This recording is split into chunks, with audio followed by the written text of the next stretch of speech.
যে শেখ হাসিনাও একজন ছোটোখাটো হিটলার ছিলেন। হিটলারের মতো ক্ষমতা তার ছিল না, কিন্তু মানসিকতায় তিনি হিটলারকে ছাড়িয়ে গিয়েছিলেন। হিটলার কোনোদিন বলে নাই হত্যা করো এবং লাশ গুম করে ফেলো। হিটলারও করেছে, হিটলার তার মেকানিজম দিয়ে হলোকস্ট চালিয়েছে, কিন্তু এভাবে সরাসরি নির্দেশ দেয়া কাউকে যে হত্যা করে লাশ গুম করে দাও, এটা হিটলারও কাউকে বলে নাই। কাজে মানসিকতার দিক দিয়ে হিটলারকে হাসিনা ছাড়িয়ে গেছিলেন।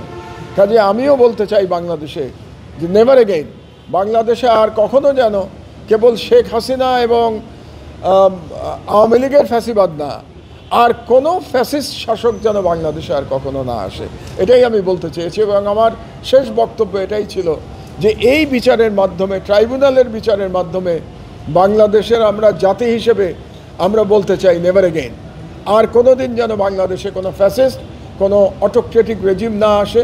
বাংলাদেশের যাত্রাটা যেন গণতন্ত্রের দিকে হয় এবং মানবাধিকারের দিকে।